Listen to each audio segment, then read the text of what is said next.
Hello friends, আমি শুভম। এই ভিডিওতে তিনটে গান নিয়ে কথা বলবো, দুটো বাংলা গান স্যাড সং এবং একটা হিন্দি গান। প্রথমে বাংলা গানগুলো নিয়ে কথা বলি। শ্রীমান বাজার শ্রীমতী মিঠুনদার নতুন ছবি আপনারা সবাই জানেন, সেটার একটা স্যাড সং চলে এসেছে যার নাম মন খারাপ। গানটা কে গেয়েছে? সোনু নিগম, অন্তরা মিত্র। স্যাড সং সোনু নিগম, এরপরে ওকে গানের রিভিউ দিতে হবে আপনাদেরকে? আমার মনে হয় না। গানটার মিউজিক দিয়েছে ইন্দ্রদীপ দাশগুপ্ত, লিরিক্স লিখেছে বারিশ। এই গানটা কেমন হলো? আউটস্ট্যান্ডিং একটা সং। এবং এই গানের জন্য যে সিঙ্গারকে চুজ করা হয়েছে, এর থেকে ভালো চয়েস আর হতে পারতো না।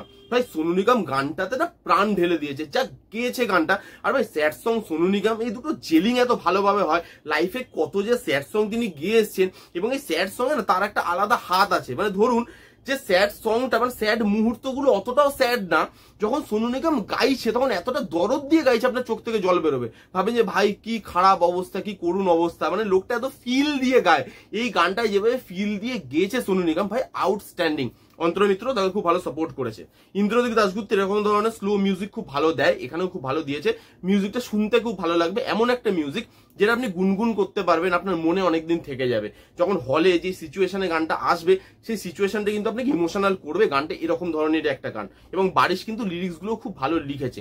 তার সঙ্গে যেভাবে পিকচারাইজেশন করা হয়েছে গানটা, সেটাও ভালো। পাস্ট প্রেজেন্ট এই দুটোকে যেভাবে মার্চ করা হয়েছে, দেখতে জিনিসটা ভালো লাগে। মিঠুনদা, অঞ্জনাদি, তারা দুজনকেও দেখতে গানটার মধ্যে বেশ ভালো লাগছে। তো গানটা এক কথায় অসাধারণ একটা গান, স্যাড সং, এবং সোনু নিগম স্যাড সং গেয়েছে, এর কোনো রিভিউ লাগে না বস। যারা যারা শোনেননি এখনো, জান গিয়ে শুনুন। এই গানটা অনেক দিন আপনার মনে থাকবে, আপনি অনেক দিন ধরে গানটা শুনতে পারবেন, রিপিটে শুনতে পারবেন। জান গিয়ে শুনুন, গ্যারেন্টি দিচ্ছি হতাশ হবেন না। আউটস্ট্যান্ডিং একটা স্যাড সং। নেক্সট যে গানটা নিয়ে কথা বলবো, আরেকটা বাংলা সিনেমা, আরি, মৌসুমী ম্যাম আছে, ইয়াশ আছে, তাদের নতুন সিনেমা। সেই সিনেমার একটা গান বেরিয়েছে স্যাড সং, নাম মন পাখি। গানটা গেয়েছে সৈয়দ ওমি। গানটার লিরিক্স লিখেছে অমিতাভা ভট্টাচার্য। এবার গানটা শুনতে শুনতে না, যখন আমি কমেন্টস পড়ছিলাম, তখন দেখছিলাম অনেকে বলছে যে এই অমিতাভা ভট্টাচার্য কি সেই অমিতাভ ভট্টাচার্য যে হিন্দি সিনেমাতে লিরিক্স লেখে? না, দুটো মানুষ সম্পূর্ণ কিন্তু আলাদা। এই যে অমিতাভা ভট্টাচার্য, তিনি আলাদা একজন মানুষ, যিনি এই আরি সিনেমার স্ক্রিন প্লে ডায়লগও লিখেছে। তো সে লিখেছে এই গানটার লিরিক্স, এবং গানটার মিউজিক দিয়েছে লিঙ্কন। এবার এই গানটা কেমন হলো? একটা পাওয়ারফুল স্যাড সং যদি আপনি শুনতে চান, তাহলে আপনাকে এই গানটা শুনতে হবে। পাওয়ারফুল স্যাড সং মানে, আমাকে যদি বেস্ট এক্সাম্পল দিতে হয়, না জানে কই, ওই গানটার এক্সাম্পল আমার মাথায় চট করে এখন মাথায় আসছে। সেই গানটা আপনি দেখুন, একটা স্যাড সং, বাট তার মধ্যে যে পাওয়ারটা জেনারেট করতে পারে। এই গানটাও একটা স্যাড সং, বাট এর মধ্যে একটা পাওয়ার আছে, এর মধ্যে একটা রিদম আছে। গানটা আউটস্ট্যান্ডিং ভাবে লেখা। এই গানটা যখন বড় স্ক্রিনে ভালো সাউন্ডে আপনি শুনবেন, গানটা আলাদা ফিল দেবে। এবং এই গানটা হেডফোন লাগিয়ে একবার শুনুন, ওই পাওয়ারটা ফিল করতে পারবেন, জেনারেট করছে পাওয়ারটা। আউটস্ট্যান্ডিং লাগছে, গানটা শুনতে খুব ভালো লাগছে, দেখতে ভালো লাগছে। এইটা মানে সেই সিকোয়েন্সে আসবে যখন মৌসুমী ম্যাম হারিয়ে যাবে, ইয়াস তাকে খুঁজতে বেরোবে, সেই টাইমের মধ্যে এই গানটা হবে। মন পাখি, এই গানটা লিরিক্স থেকে শুরু করে, সিঙ্গিং থেকে শুরু করে, মিউজিক থেকে শুরু করে, সব জায়গায় এত পারফেক্ট গানটা, এবং শুনতে এত ভালো লাগছে। এই গানটাও আপনি বহুদিন রিপিটে শুনতে পারবেন।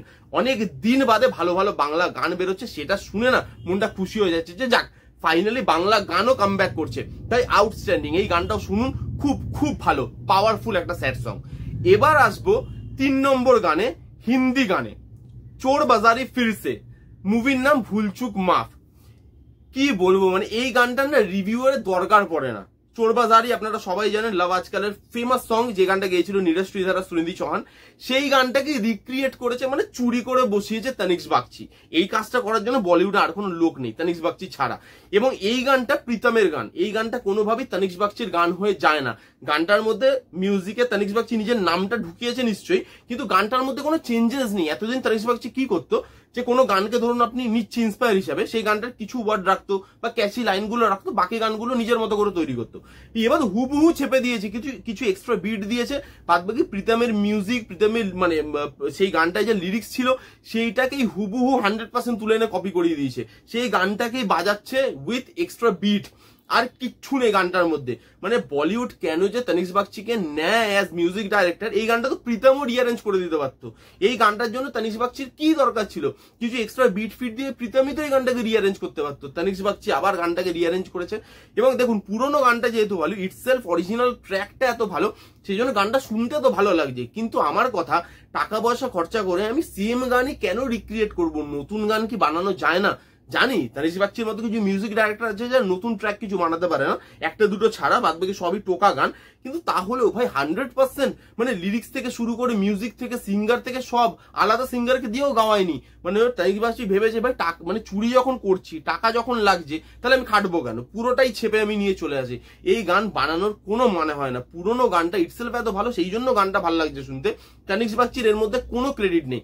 প্রীতমের মিউজিক ভালো ছিল, মিউজিকটা ভালো লাগছে শুনতে, এখানে রাজকুমার রাওকে আর বামিকা গাব্বিকে দেখতে ভালো লাগছে। তো এই গানটার আমি গানটা যদি বলি, গানটা আমার কাছে সেরকম কোনো আলাদাভাবে ইম্প্যাক্ট ফেলতে পারে না, কারণ পুরোনো গানটা অনেকবার শোনা, খুব ফেভারিট একটা গান। তো এই গানটাকে নতুন ভাবে রিক্রিয়েট করে তানিশ বাগচি কি প্রমাণ করতে চাইলো বুঝতে পারলাম না। তার থেকে ভাই বাংলা গান অনেক ভালো তৈরি হচ্ছে, দুটো যে বাংলা স্যাড সং বেরিয়েছে, গান গিয়ে শুনুন, হেভি লাগবে। এই ছিল দুটো বাংলা গান আর একটা হিন্দি গানের রিভিউ। কারা কারা অলরেডি 3টে গান শুনেছেন কমেন্ট করে জানান আপনাদের কিরকম লাগলো, আপনাদের মতামত কমেন্ট করে জানিয়ে ফেলুন। যারা যারা শুনেননি জানি গিয়ে শুনুন, কেমন লাগলো রিভিউটা জানাতে ভুলবেন না। ভালো লাগলো please give a Thums up, like করবেন, কমেন্ট করবেন, শেয়ার করবেন, চ্যানেলটাকে মাস্ট সাবস্ক্রাইব করবেন। দেখা হচ্ছে নেক্সট কোনো ভিডিওতে, ততক্ষণ bye bye, take care and be safe.